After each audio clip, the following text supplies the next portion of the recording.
dar início ao nosso culto. Lembrando que hoje, né, o presbítero Michel ainda não está liberado, por isso que eu vim, e devido às chuvas, nós estamos impedidos de trazer os irmãos de pedra. Então nós vamos ficar aqui reunidos só com os irmãos de paz. E o mais importante é que Deus está aqui conosco. Amém. Amém? Você pode abrir a sua Bíblia no Salmo de número 1. Salmo de número 1. Eu gosto demais desse salmo, porque é um salmo que nos orienta no caminho da felicidade, né? Se a gente quer ser feliz, esse salmo ele dá as dicas, ele dá as diretrizes para alguém que quer ser feliz. E eu gosto demais desse salmo. Diz assim: feliz o homem que não anda no conselho dos ímpios, não se detém no caminho dos pecadores, nem se assenta na roda dos escarnecedores. Antes o seu prazer está na lei do Senhor, e na sua lei medita de dia e de noite. Ele é como árvore plantada junto à corrente de águas, que no devido tempo dá o seu fruto, e cuja folhagem não murcha. E tudo quanto ele faz será bem sucedido. Os ímpios não são assim, são porém como a palha que o vento dispersa. Por isso os perversos não prevalecerão no juízo, nem os pecadores na congregação dos justos. Pois o Senhor conhece o caminho dos justos, mas o caminho dos ímpios perecerá. Vamos dar a palavra de oração? Mas nós te louvamos pelo privilégio de estarmos aqui reunidos. Te agradecemos, ó Pai, pela tua presença aqui, pela presença da tua igreja, escolhida por ti para estar reunida aqui hoje. Nós te louvamos pelos nossos irmãos ali de Pedras, que estão impedidos de vir hoje por causa da chuva, mas nós cremos, ó Deus, que a tua presença também está com eles. Nós te pedimos que tu estejas conosco aqui neste culto, que aceite a adoração que nós vamos prestar a ti, que ela suba como, ó Deus, um cheiro suave na tua presença, e que o Senhor fale no nosso coração através da ministração da tua palavra. Nós louvamos pela vida do presbítero Michel, da sua esposa, da sua família, que o Senhor possa estar com eles nesses dias de recuperação e que em breve, ó Deus, os tenhamos aqui. É a nossa oração em nome de Jesus. Amém. Amém? Amém. Vamos louvar a Deus com alguns cânticos. Eu separei alguns aqui. Espero que os irmãos conheçam. Vamos começar cantando esse aqui que eu amo. Eu tenho Deus, né?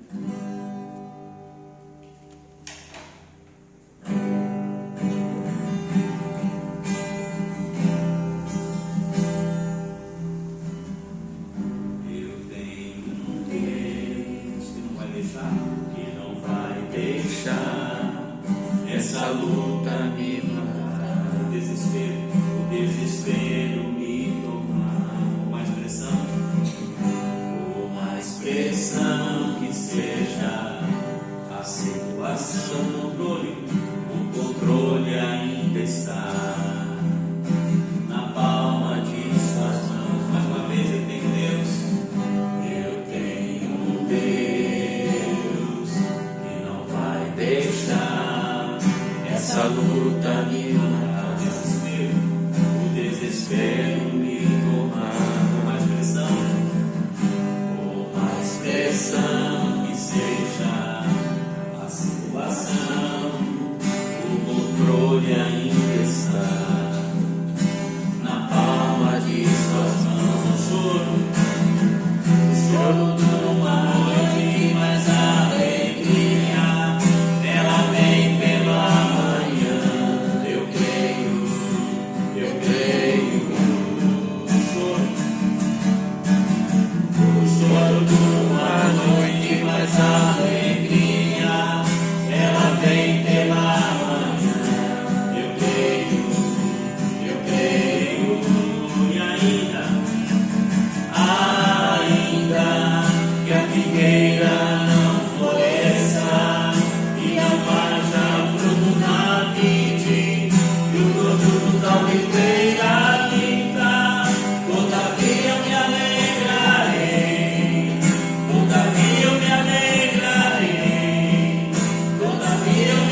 sei que as coisas são difíceis.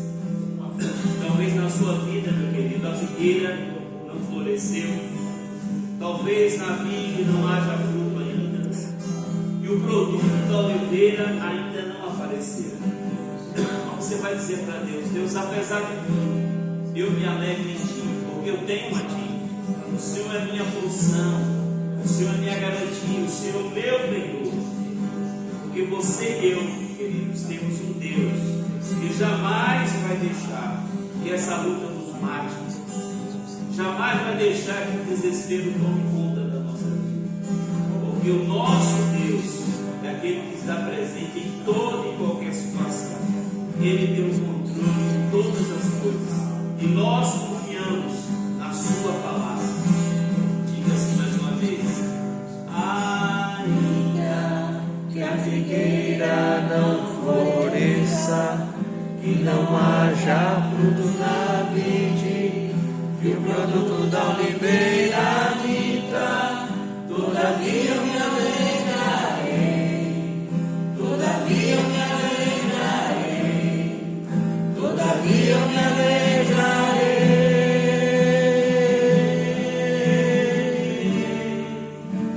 amém? Você pode louvar a Deus com as suas palmas?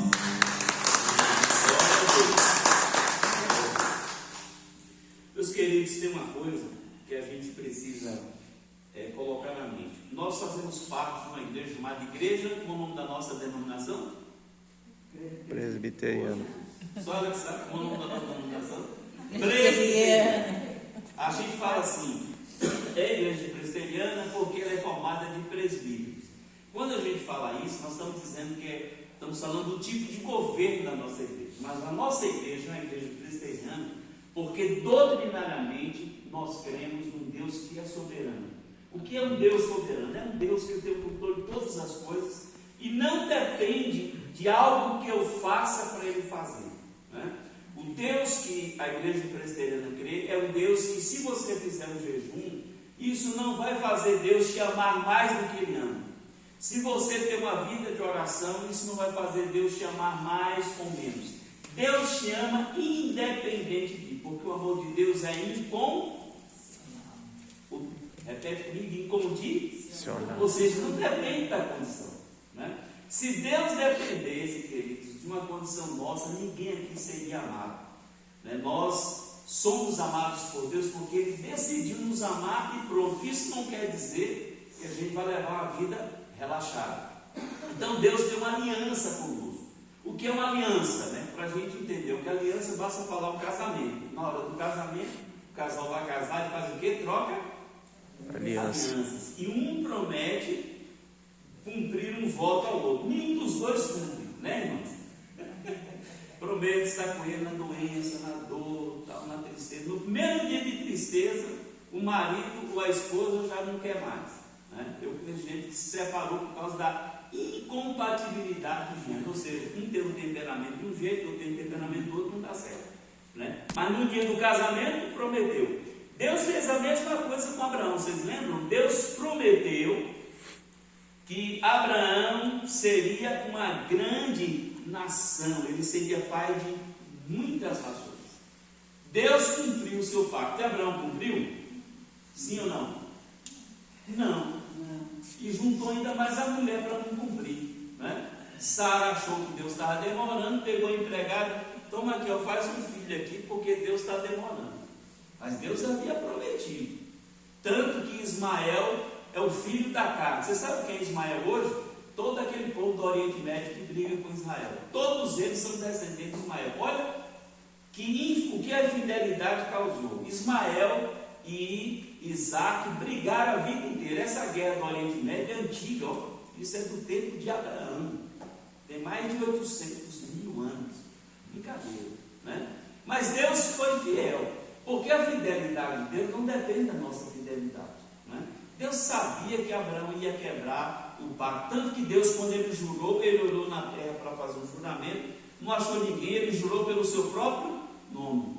Porque Deus não é homem para mentir, né? E nem filho do homem para se arrepender. Então, se Deus prometeu, Ele vai cumprir, porque Ele tem uma aliança. Ele casou conosco E mesmo que a gente seja infiel, Deus continua sendo fiel, como diz o apóstolo Paulo. Então nós somos uma igreja chamada de aliancista por isso, porque Deus tem uma aliança conosco. E mesmo a gente quebrando essa aliança todo dia, Deus permanece fiel. E é o que nós vamos cantar agora, que é um canto que fala dessa aliança que a gente tem com Deus. Vamos lá. Segui os teus olhos, sempre atentos, permanecem em mim. E os teus ouvidos, são sensíveis para ouvir meu clamor. Posso até chorar, mas a alegria vem de manhã. És Deus de perto e não de longe, nunca voltaste, tu és fiel.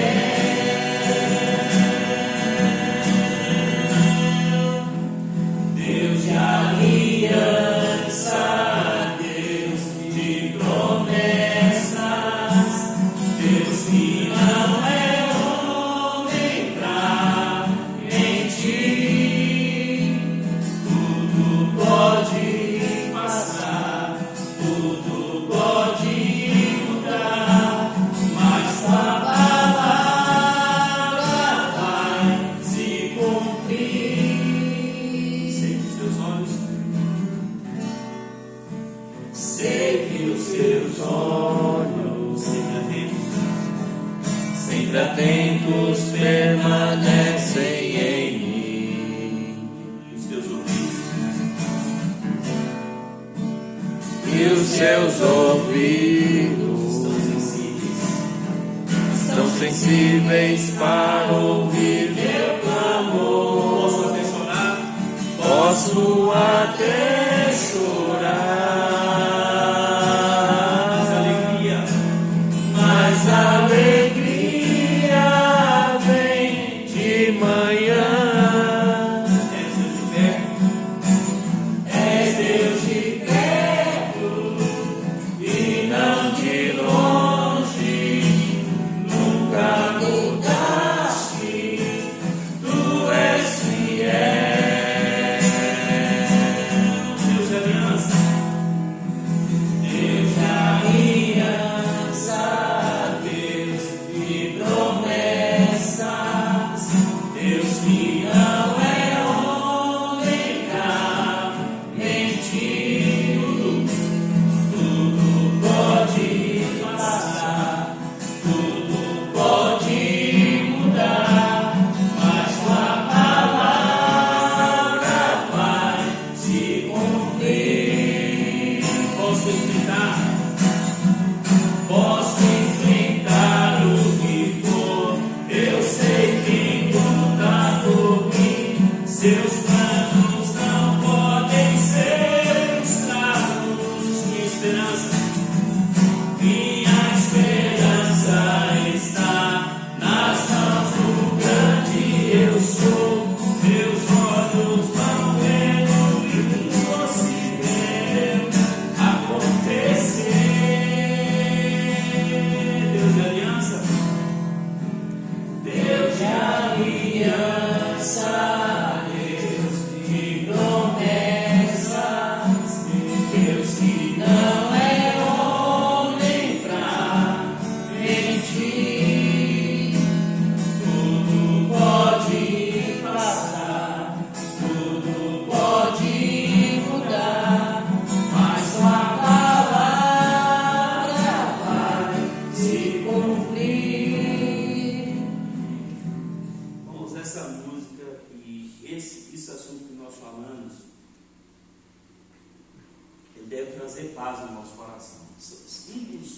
Um dos apelidos de Satanás é acusador. A palavra diabo significa acusador. Então Satanás fica nos acusando, dizendo: ó, Deus não vai te abençoar porque você não fez isso, porque você falhou assim, que você deixou de fazer isso. Então eu quero trazer essa palavra de tranquilidade para nós, que Deus é fiel e tomou providência para cumprir as coisas, porque tudo que Ele tem para nos dar, tudo que Ele tem para nós está garantido no sacrifício que foi feito por Jesus na cruz.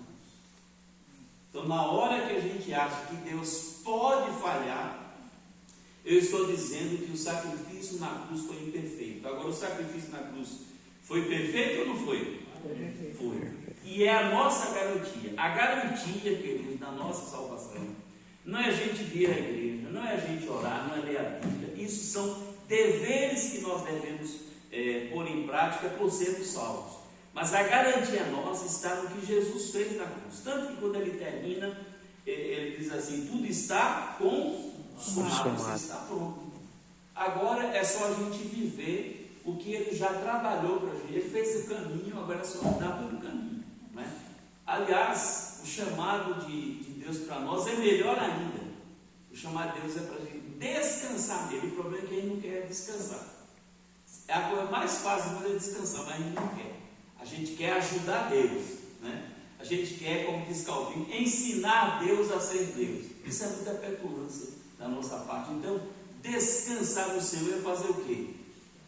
Colocar a mão atrás da nuca e descansar, né? Pega a rede espiritual e descansa. O problema é que ele não consegue, né? Você está com um problema, o que é que você faz? Você vai dormir e fica com aquele negócio a noite toda, martelando a mente. Aí vem a preocupação gera ansiedade. A ansiedade gera depressão, a depressão gera transtorno, e o transtorno pode levar alguém ao suicídio, simplesmente porque a gente se preocupou. Então a Bíblia diz que preocupação é pecado, ansiedade é pecado, ansiedade é duvidar do que Deus é e do que Deus pode fazer. O problema é que para nós hoje, a ansiedade é só uma doença, não é só uma doença, é pecado, é incredulidade, é duvidar de Deus. Se tem uma coisa que provoca a ira de Deus, a gente não acredita nele. Nosso irmão aqui é agricultor. Digamos que um dia ele vem me vender um produto, uma cenoura, ele fala, eu pergunto: meu irmão, seu Nilton, a cebola é boa, a cenoura é boa? Ele fala assim: é. Eu não sei se ele está falando a verdade, sua vai achar bom e duvidar do Senhor. Agora a gente quer que Deus ache bom e duvidar dele. Eu já disse, às vezes eu já conto isso direto quando eu passo. Você ora para Deus pedindo um carro, pedindo um emprego. Aí Deus dá o carro, dá emprego. Aí você chega todo dia de manhã, olha para o carro e fala: eu nem acredito que Deus me deu. Aí Deus fala: está difícil, né? Você está no emprego, você: eu não acredito que Deus me deu esse emprego. Eu sei qual é a forma de expressão, mas isso é a incredulidade muito presente na nossa vida. Então, quando Deus diz que Ele é soberano, nós não podemos mais olhar para trás, né? A Bíblia diz que quem põe a mão no arado não pode olhar para trás. Então, Deus é tão bom conosco. Eu não sei como é que a pessoa desvia, sabe? Eu não entendo. A pessoa que desvia, ela nunca foi crente. Ela não sabe o que é Deus. Eu não sei qual é a comida que você mais gosta. Tem gente que gosta de comida italiana, pizza. Tem gente que gosta de comida... eu não gosto de comida japonesa. Eu não gosto de coisa crua. A chinesa até que dá para levar. Eu gosto da comida baiana, a comida goiana, mineira. Cada um tem o seu prato preferido, né? Então, quando você gosta de um vatapá, por exemplo, você não vai rejeitar um vatapá, né? Quando fala assim, você quer uma costelinha de porco, olha, uma fome dessa, bem fritinha, assim, com a farofinha, todo cheio de água. Então, quando a gente experimenta Deus, a gente quer experimentar mais outra coisa. Tem gente que experimenta de Deus, aliás, acha que experimentou, aí sai da igreja, volta a beber, volta a fumar, volta a se prostituir, volta a usar drogas. É porque ela nunca experimentou de Deus. Porque quem experimenta de Deus uma vez, não sabe mais viver sem Deus. Amém? Então nós vamos cantar esse cântico. E enquanto a gente canta esse cântico, eu quero que você se trouxe uma oferta, se você trouxe seu dízimo, trouxe uma primícia. Amém. Glória a Deus. Aleluia. Eu quero que você venha aqui à frente e oferecer ao Senhor. Caiu água? Aqui, esse canto estava aqui agora, eu vou achar. Vou pegar outra. É porque quando eu vou cantar, a gente está ficando velho, sabe? Aí esquece a letra. Ela vai aparecer. Em nome de Jesus. Dá glória a Deus, aleluia. Oh, Jesus. Aqui, eu amo essa música. É a música que minha esposa mais gosta. Amanhecer, nada pesquei, parecia ser apenas mais um dia como qualquer outro. Estava cansado, sem força, desanimado. Decidi agarrar tudo e parar. Deus conhece tua estrutura, sabe o que está fazendo.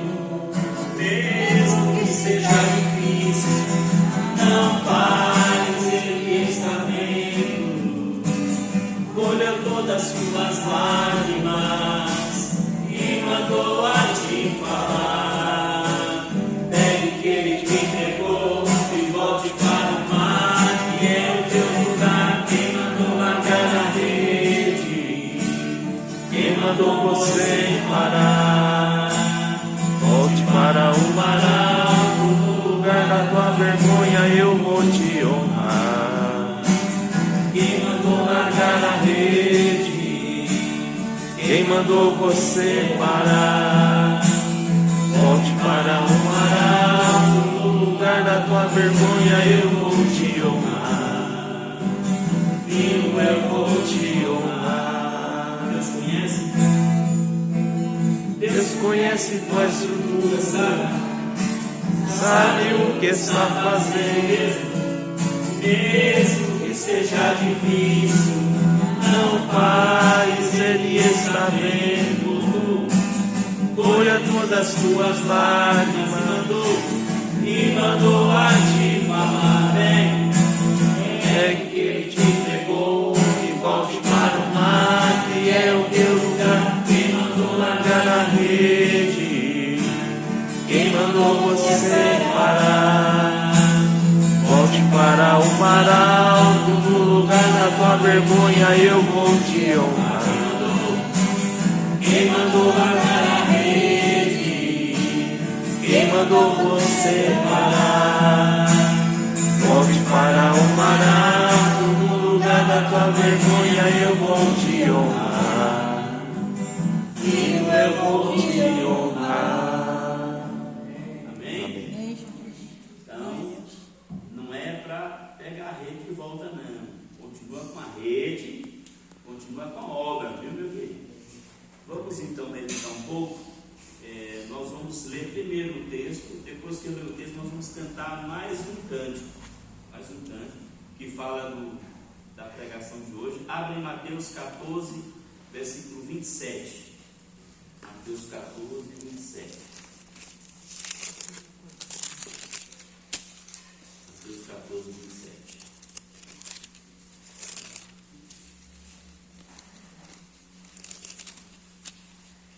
Quem achar pode ler para mim, Mateus 14, 27, por favor.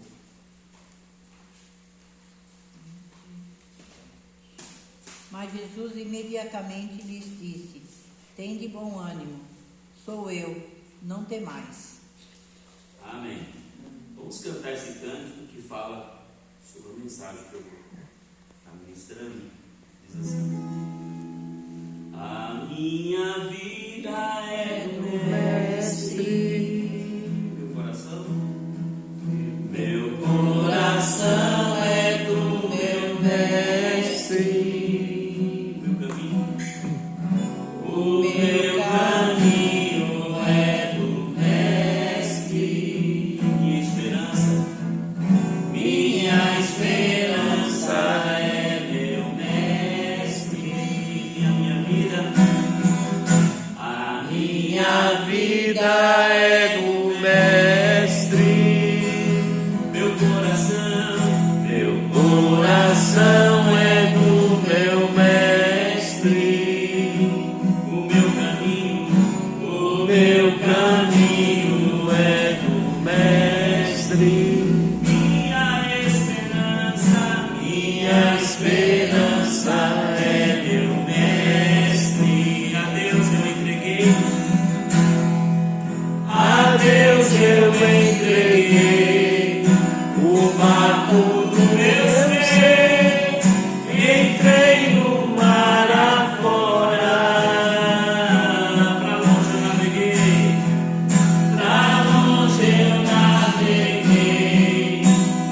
vejo mais lugar, só Deus e eu agora. Cante a minha vida. A minha vida é do Mestre, Meu coração é do meu Mestre, o meu caminho é do Mestre, minha esperança é meu Mestre.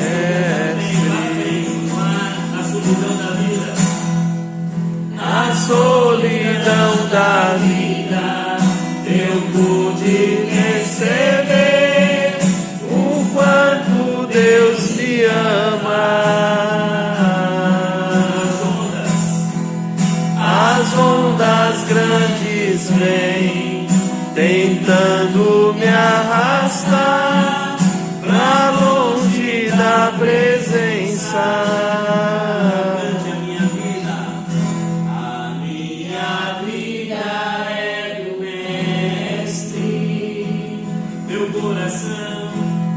Coração é do meu Mestre, o meu caminho é do Mestre, minha esperança é meu Mestre. Amém? O que é que diz aí Mateus 24? Jesus encontrou com os discípulos e falou uma palavra muito interessante. Não temas. O que é não temer? É não ter medo. A mensagem de hoje tem o seguinte tema: tempestade não mata. Vamos repetir comigo? Tempestade não mata. Tempestade não mata. Mas pastor, como é que tempestade não mata? Essa tempestade aqui não. Uma tempestade normal, natural, ela mata. Mas a tempestade sobrenatural, ela não vem para nos matar, né? A prova disso é que eu e você já passamos por várias tempestades, não já? Alguém aqui morreu? Se você morreu, você não deveria estar aqui, deveria estar em outro canto. Então a prova de que tempestade não mata é que nós estamos aqui vivos. Quantas tempestades a senhora já passou, irmã Sandra? Muitas. Incontáveis, né? Pois é, a tempestade, ela não existe, não é permitida por Deus para nos matar. Então, para que a tempestade serve? Outra coisa, a tempestade não é para desenvolver o nosso caráter. Tem gente que fala que o sofrimento desenvolve o caráter. Eu aprendi uma coisa muito complicada, que é o princípio. A tempestade e a dificuldade é para mostrar quem nós somos. Nós somos um com dinheiro, nós somos um quando tudo vai bem e somos outros quando o dinheiro acaba e quando a situação fica feia, né? Você quer ver um exemplo? Você vai andando, um exemplo de mulher, você vai andando aqui, comprou uma sandália nova, vai e quebra o salto da sandália. O que é que você faz? Glória a Deus, aleluia. Não. Se brincar, eu nem vou falar palavrão que você usou, mas a gente xinga, a gente fica bravo, não sei o que, porque eu usei outra sandália e vai. Você vai andando, aí de repente você leva uma topada, chuta uma pedra, arranca a unha. Você fala glória a Deus? Não. Então naquela hora que eu e você xingamos, nós revelamos quem nós somos. No caso aqui, o marido, vou dar esse recado, o marido, porque pode ser que algum marido escute aí e me ouve. Você chega em casa, da roça, sei lá de onde, aí tem uma pia cheia de prato. Você que é um marido bonzinho vai lá lavar os pratos. Aí você lava o prato. Você sabe que o homem não lava prato direito, né? Mulher lava direito, homem não. Aí você lava, passa a bucha lá ligeirinho, coloca o prato lá. Aí chega a mulher, lá no descansa-prato. Esse prato está sujo, lava de novo. Você dá risada, louva a Deus e lava de novo o prato ou fica chateado? Hein, Silvio?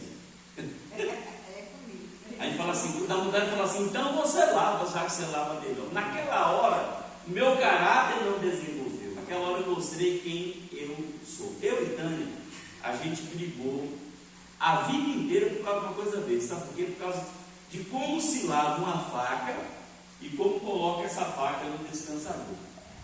Tânia lava a faca e coloca a faca com o bico para baixo.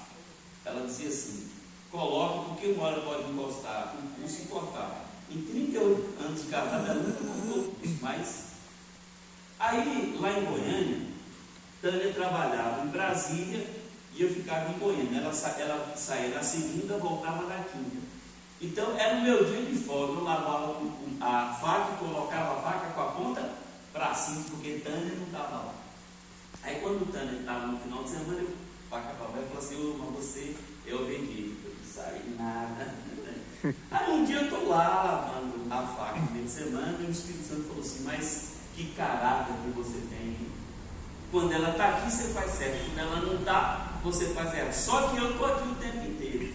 Foi assim, tapinha na cara. E a partir daquele dia, mesmo Tânia não estando, eu colocava a faca lavada com a ponta para baixo. Eu acostumei.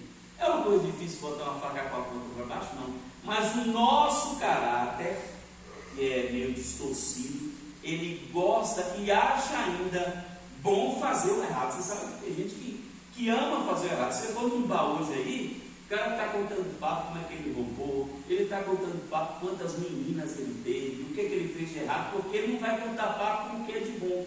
Porque o homem pecador, ele gosta de ter um caráter distorcido. E não ter caráter hoje virou virtude. Virtude. Hoje no Brasil, quem é honesto é errado, e quem é desonesto é certo. A verdade é mentira e a mentira virou verdade. Então, trazendo aqui para o nosso contexto, a crise, que é uma tempestade, vai revelar quem nós somos. Então, quando Deus deixa vir uma tempestade, é para revelar quem eu sou e quem você é. Então, hoje nós vamos mudar a nossa ótica da adversidade, da tempestade. Porque quando a tempestade vem, geralmente a gente tem um remorso e começa a dizer: gente, eu sou a pessoa mais coitadinha do mundo, olha o tanto que eu sofro. Mas na verdade Deus está apenas revelando quem nós somos. Então é melhor Deus revelar quem nós somos do que nós vivermos uma vida enganada.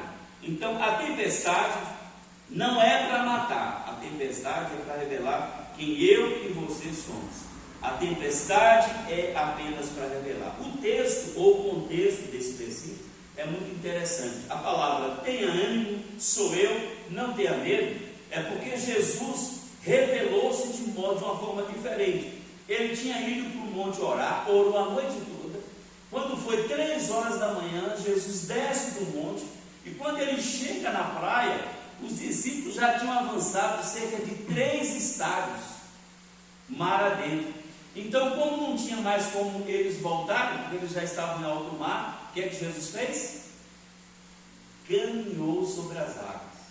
Quem acredita que Deus andou pelas águas? Amém. Amém. Se ele fez a água, ele tem a técnica de andar sobre as águas, né? E eu já ouvi histórias de pessoas na nossa geração que também andou. Eu acredito em milagres, sabe? Porque o nosso Deus é um Deus de milagres, né? Então Jesus andou sobre as águas, e quando Jesus chega diante do barco, o que os discípulos fizeram? Qual foi a atitude? Ficaram com medo e acharam que Jesus era um fantasma. Irmãos, como é que alguém? É uma coisa engraçada, é igual o crente que acredita em macumba. Como é que um crente? Pastor, ora comigo que tem olho gordo lá na minha empresa. Irmão, olho gordo é coisa de macumba. Eu acho que um olho gordo existe. Pode aparecer olho gordo adoidado. Um olho gordo não vai trazer maldição na sua vida, porque existe um Deus que está acima de olho gordo, né? Já pensou, a pessoa vai lá no terreiro, vou fazer uma macumba aqui contra mim. Aí ele fala: pastor, ora porque fizeram uma macumba contra mim. Macumba não vai pegar em você de jeito nenhum. Maldição, ela só vem com causa. Sem causa ela não vem. Mas tem gente que acredita. Você chega, vai sair de casa, irmãos, eu estou falando isso porque eu já vi na casa de crente. Vai sair de casa, aí a sandália, a vaina está virada.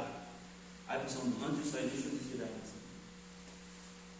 Você vai, tem gente que tem Bíblia, já entrei em casa acredita assim. Quer ver como todo mundo sabe? Você chega na casa, a Bíblia está aberta em cima de uma peça assim, aberta em que texto?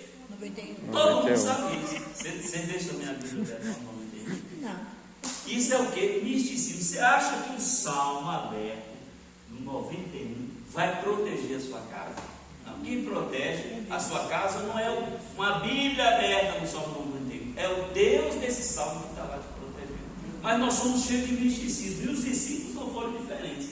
Quando eles viram aquele homem, 6 horas da manhã, se aproximar do barco, eles acharam que era um fantasma. Fantasma não existe, né? Será que era um fantasma? Então Jesus, ele apenas se revelou diferente, porque ele se manifesta, se aproxima do jeito que ele quer, né? Eu conheço, já vi, irmãos, pessoas contando história de Deus. Tem uma senhora, isso é um caso verídico, lá da igreja de Goiânia.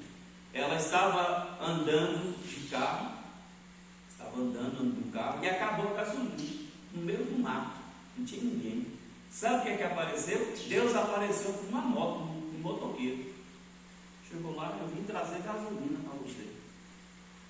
Eu mesmo ia correr, mas ela, amém, botaram e seguiram viagem. O cunhado de um pastor que eu trabalhei até pregou no aniversário, na semana da família, né, que é o pastor Rabi. Pastor Rabi estava no interior da Bahia ali e se perdeu e teve um acidente. Sabe como Deus apareceu? Através da SAMU. Chegou um carro da SAMU no meio do mato, ele está vestido igual a SAMU, cuidou dele, tratou. Pode ir embora, meu irmão. Quem é você? Somos o povo de Deus. Só falou isso e foi embora. Então há muitos casos, muitas histórias. Deus se revela conforme Ele, ou da maneira que Ele quer. Ele pode acalmar tempestade com o sopro.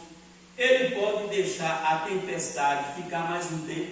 Porque se Deus quiser, dona Sandra, Ele tira a tempestade da sua vida. Se Ele quiser, Ele mantém essa tempestade. Se o mar vir, Ele pode abrir o mar no meio, como Ele já abriu, ou pode fazer a gente passar por sobre as águas, como a gente canta. Então Deus é um Deus que se revela como Ele quer, porque o objetivo, quando Deus permite a tempestade, não é matar, mas é revelar o nosso caráter, revelar quem nós somos. Então, quando Ele revela quem nós somos na crise, Ele revela às vezes o nosso desespero diante de uma situação difícil. Então, as tempestades vão vir, minha irmã, para mostrar que a gente é, porque às vezes a gente está enganado. A gente acha que é muito crente e de crença a gente não tem nada. A gente é crente porque vai tudo bem. Eu conheço muita gente que, se passasse 10% do que a irmã Sandra passou, já tinha largado da fé. Mas está aqui nossa irmã Sandra, seu filho firme na fé, apesar das tempestades que ainda não passaram. Mas vai passar, amém? Amém. Então, enquanto Amém. isso, Deus está revelando quem a senhora é e quem o Edmundo é. Isso é muito bom. Bia vai fazer psicologia. Uma das coisas lindas da psicologia é que o homem só encontra maturidade, ele vai ter uma personalidade madura, quando ele começa a conhecer a si mesmo. Né? Isso vai ter um nome técnico que você dá uma aula aqui para nós, tá? Individuação. O que é individuação? É você olhar para dentro de si e saber quem você é. E quando você sabe quem você é, você não é mais soberbo, você vai ser humilde, porque você vai descobrir que você não é nada e eu não sou nada. O grande problema do homem é que ele acha que ele é alguma coisa. Isso é na filosofia, na psicologia. Então, uma maturidade começa quando eu sei que nada, todo mundo já sabe isso, sei que nada sei. Então, é o primeiro passo à sabedoria, é você reconhecer que você nada sabe. Então, olhar para dentro de nós, revelar quem nós somos, não é uma maldade de Deus, é uma bondade de Deus, é nos tirar do engano. Não tem coisa pior do que uma pessoa soberba. A pessoa soberba, ela se considera superior aos outros, ela se considera melhor do que os outros, então todo mundo tem que servi-la. E isso é um engano, porque não tem ninguém maior do que ninguém, e nem tem ninguém menor do que ninguém. Nós somos todos iguais diante de Deus, só que alguns acham que são diferenciados, né? Então, por isso que vem a tempestade, para revelar quem nós somos. Então, para isso, eu preciso ter fé, eu preciso ter convicção e conhecimento. Então, eu quero trazer 2 lições rápidas diante da tempestade. Qual é a nossa atitude diante da tempestade? Qual foi a primeira palavra que Deus mostrou no texto? Não devo temer. Não tenha medo de tempestade, porque eu quero tirar esse medo que nós temos. Pastor, essa crise vai me matar. Não vai te matar. né? A crise vai revelar quem você é. Não tenha medo de crise, porque a crise vem de Deus. E quando ela vem de Deus, ela tem um objetivo: revelar quem nós somos. Então não tenha medo, pelo contrário, tenha fé no domínio que Deus tem na situação. Irmão, não tem uma situação que não possa ser revertida. É porque tem coisa que a gente não pode contar assim, porque alguns vão ficar escandalizados. Eu já passei por situações, irmãos, que eu nem deveria estar aqui. Mas Deus foi tão maravilhoso e falou assim: a tempestade vai parar agora. Eu pude respirar, né? Tempestades difíceis. Então não há situação que Deus não possa revelar. Hoje você está na tempestade, e alguns estão falando: ó, essa pessoa não tem Deus não. Amanhã essa tempestade acabou, e quem disse que você não tinha Deus pode entrar na tempestade, porque Deus pode reverter um quadro de uma hora para outra. Poder Ele tem, né? Eu tive um colega, eu morei um tempo em Salvador, e teve um amigo que estragou a vida dele por causa daquela maquininha. Você lembra de um tempo a maquininha? Jogava apostado. Isso foi proibido hoje. E eu vim para Salvador. Quando eu voltei, quando eu vi, ele tinha vendido tudo que ele tinha. Ele tinha uma empresa de gás, que vendia gás, como era bem de vida. Perdeu tudo na maquininha. Perdeu tudo, era viciado e tal. Quando eu voltei e o procurei, eu falei: e aí, irmão, como é que você está? Eu falei: pastor, eu estou firme na igreja agora, você não sabe o que aconteceu. Deus mudou a lei de um país para não jogar mais na maquininha, porque hoje a maquininha é ilegal. E com medo de ser preso, ele deixou de entrar. E aí, se você falar para a maquininha hoje, ele te bate. Então Deus é capaz de mudar a lei de um país para tirar você de uma tempestade, porque Ele tem poder para isso aqui, ó. Ele veio e acalmou o mar. E às vezes a gente não acredita que Deus pode dar um sopro e acalmar as tempestades da nossa vida. Então, primeiro, não tenha medo, porque se chegou a você essa tempestade, vai ser como Deus quer. E Deus não demora, Ele nem chega depois, nem chega antes, Ele chega na hora certa, né? Eu vi a nossa irmã aqui um tempo atrás aí doente, a gente achou que ela ia embora, né? Você achou também, irmã? Oh, glória a Deus. A irmã se recuperou da enfermidade, está aqui, né? Quando eu a vi, ela ficou meio tristezinha. Você ficou, não foi? A família toda triste. Então Deus simplesmente acalmou aquela tempestade que passou. Então, irmãos, e tempestade é assim: quanto mais você tem medo, mais a tempestade demora. Então, o segredo para a tempestade acabar é a gente não ter medo e acreditar no Deus que tem o controle. Então, enquanto eu estou com medo, né? Deus vai deixa a tempestade até essa pessoa começar a acreditar em mim. Então Ele está dizendo para nós hoje: não temas, chega, né? Chega. Eu não sou como você. Se Ele quiser, Ele chega do jeito que Ele quiser chegar, mas Ele pode acalmar a tempestade. Então o objetivo da tempestade é que nós cheguemos do outro lado. Deus não quer a gente no meio da tempestade, Ele vai fazer com que a gente chegue do outro lado, porque esse é o propósito. Jó 42:1 diz que Deus não pode ser frustrado, porque todos os planos dele se cumprem. Então, se o plano de Deus é eu atravessar essa tempestade, eu vou atravessar. Nem que Ele tenha que mover o céu, a terra, o inferno, seja lá o que for, mas esse propósito vai se cumprir. Então, este é o meio, né, de Deus trabalhar na nossa vida. Então essa é a primeira lição. Não fique no meio, porque tem gente que faz assim: pastor, eu vim até aqui, daqui para frente eu não suporto mais, eu vou desistir agora. Então eu quero te dar um conselho: não desista no meio da tempestade. Quem fica no meio da tempestade, o que acontece? Afoga. Então você está num beco sem saída. Ou você acredita em Deus, ou você reconhece quem você é e passa pela tempestade, porque se você falar eu vou desistir, você vai sucumbir, você vai morrer. Então não fique na metade do caminho da vitória. Como é que você foi duro, como a gente acabou de cantar, né? Foi duro até chegar até aqui. Aí você chega até aqui e você desiste, né? Então é preciso continuar crendo em Deus. O pior lugar para você parar é no meio da tempestade. Não parem não, porque você vai afogar. Libere a sua fé para continuar. Irmãos, enquanto Eu estava conversando uma vez com um salva-vidas. Você sabe quando que o salva-vidas entra no mar para salvar alguém? Quando a pessoa desiste. Enquanto ela está tentando sair do afogamento, se você tentar tirar uma pessoa que está se mexendo para afogar, você vai afogar junto, porque ela vai agarrar em você e vai te levar para o fundo. Então, o salva-vidas deixa a pessoa se entregar e vai lá dar um golpe assim no pescoço e tira.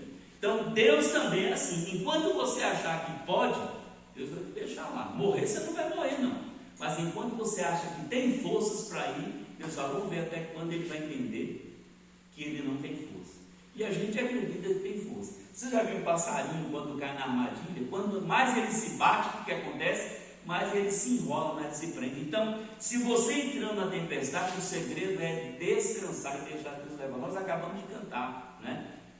E mar adentro, né? Deixar o barco ser dirigido pelo Espírito de Deus.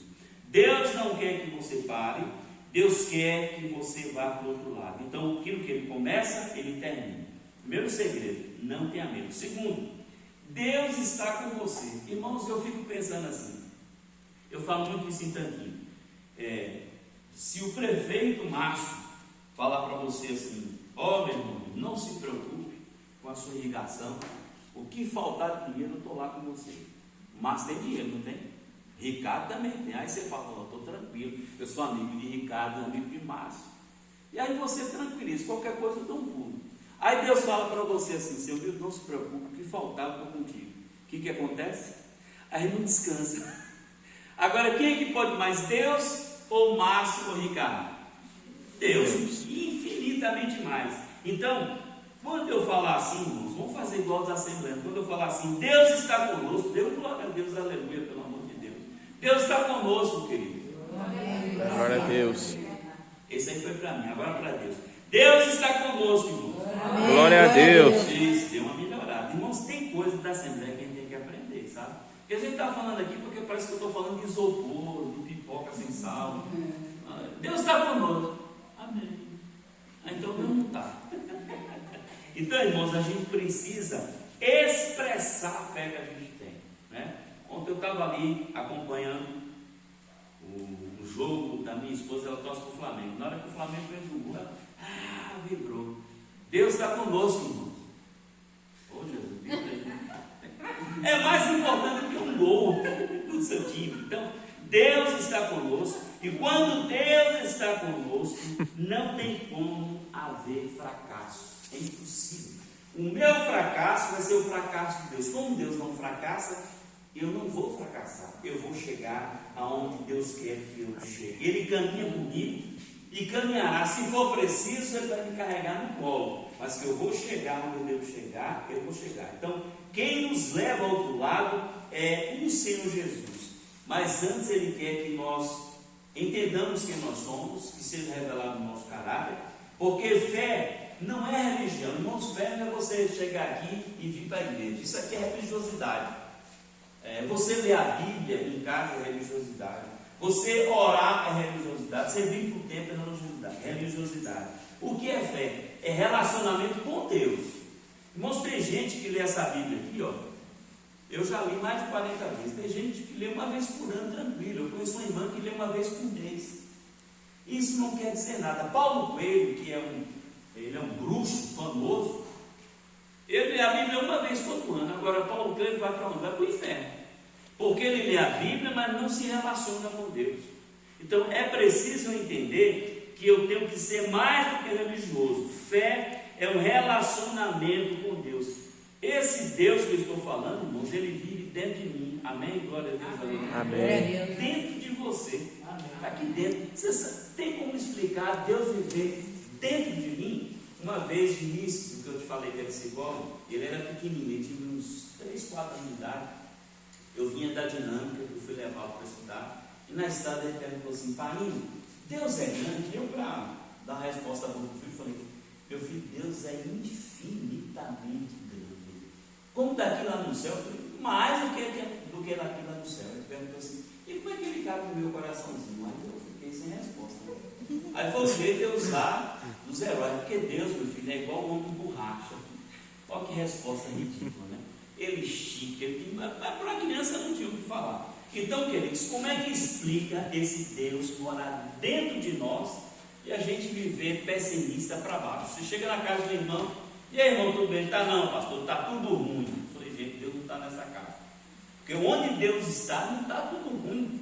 Né? Onde Deus chega, irmão, está tudo bem. Eu gosto da viúva, né, lá de Serepta, um profeta chega e pergunta: está tudo bem com o seu marido? Qual foi a resposta dela? Está tudo bem. O marido estava como? Morto. Está tudo bem com o seu filho? O filho estava como? Doente. Mas era uma mulher que acreditava no Deus daquele profeta. E a Serepta, nem judia ela era uma índia, mas ela acreditava no Deus daquele profeta. Meu querido, talvez você fale assim: pastor, eu não acredito no meu Deus. Acredita aqui no Deus da Bíblia. Acredita no Deus que a gente crê, no Deus dessa história que já fez tanta coisa. Irmãos, se a gente fosse contar milagres do que Deus fez, né? Eu estava terça-feira no aniversário de Marcão. Olha o que Deus fez com o Marcão. Tirou o Marcão da bebida, da cachaça, da droga, da prostituição, trouxe para Patos, para Marcão se converter aqui. Por que Marcão se converteu lá em Lapão, em DC? Não, trouxe para Patos, e há 8 anos Deus mudou a vida deste homem. Então, olha o que Deus faz. Como é que Deus traz alguém de Lapão para ouvir uma pregação aqui com o pastor Bira e se converter? Então, Deus é um Deus que pode fazer maravilha na nossa vida, mas Ele só faz na hora que Ele quer e quando a gente entende que a gente não é nada. Então, fé não é religião, é relacionamento com Deus, é andar sabendo quem Deus é. A Bíblia diz que Enoque e Abraão eram amigos de Deus. O que é amigo é andar junto.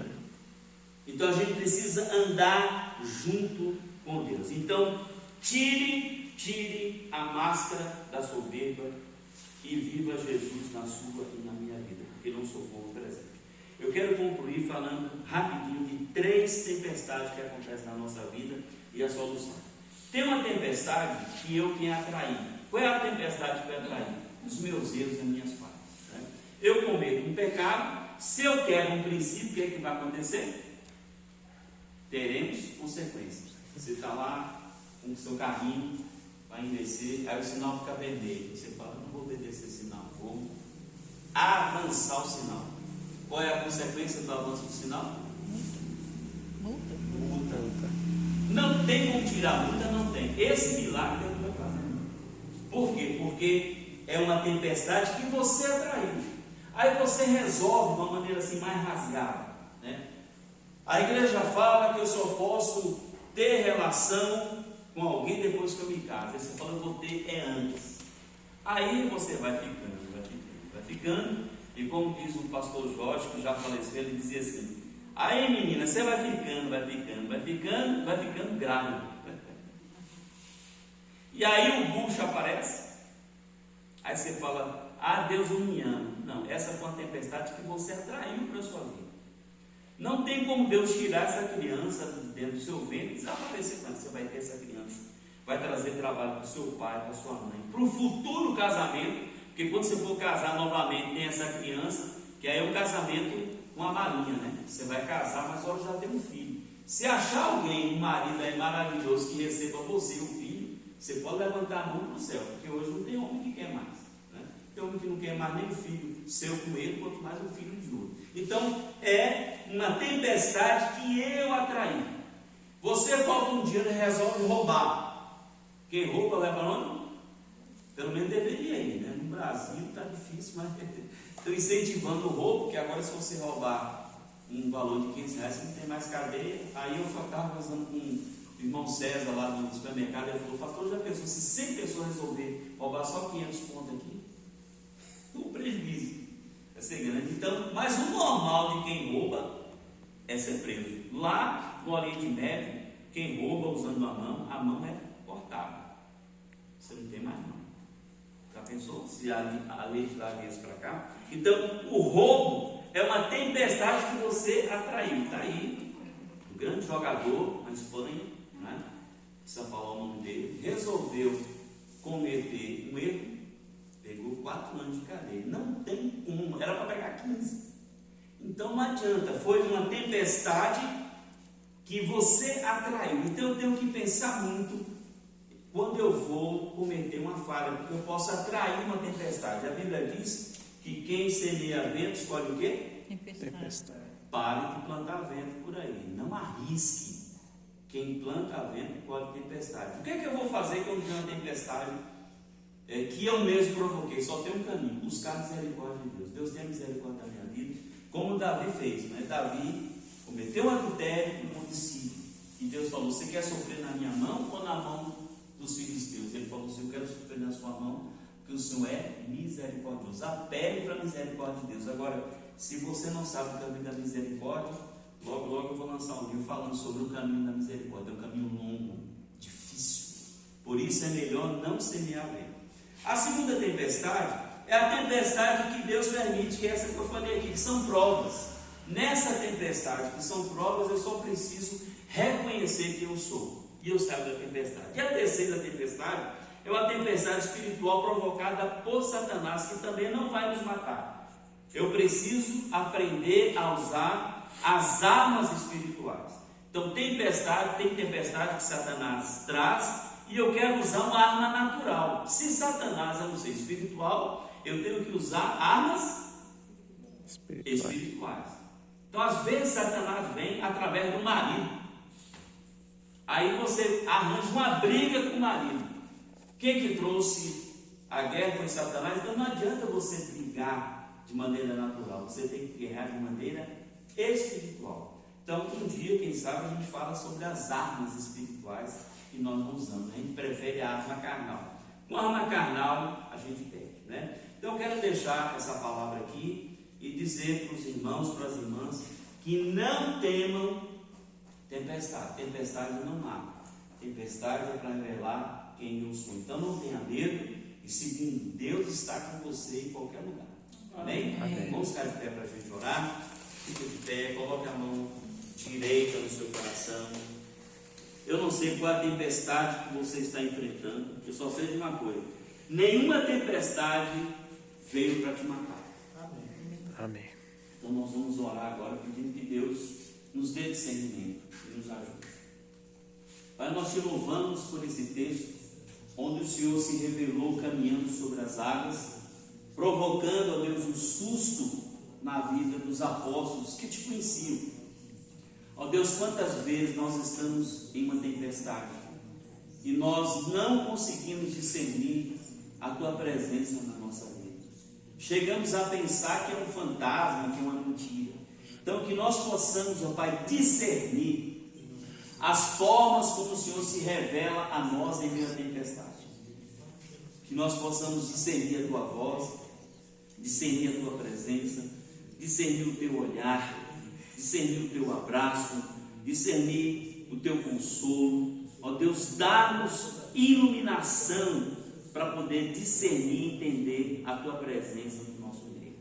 Pai, nós te pedimos que, se alguém aqui está enfrentando uma tempestade provocada por ela mesma, ó Pai, que o Senhor tenha misericórdia, e que a tua misericórdia, que se renova a cada manhã, possa nos poupar, ó Deus, de mais sofrimentos e de consequências terríveis na nossa vida. Pai, a misericórdia é quando o Senhor não nos dá aquilo que nós merecemos.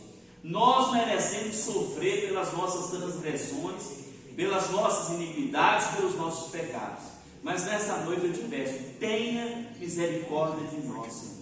O homem não tem misericórdia, mas o Senhor tem misericórdia. Então, tenha misericórdia das tempestades que nós provocamos, por termos semeado ventos na nossa vida. Pai, ajuda-nos nessa tempestade que o Senhor permitiu acontecer na nossa vida. Ó Pai, rapidamente nos ajude a reconhecer quem nós somos, a nossa pequenez. Ó Deus, dá-nos a humildade, ó Deus, para entendermos que nada somos.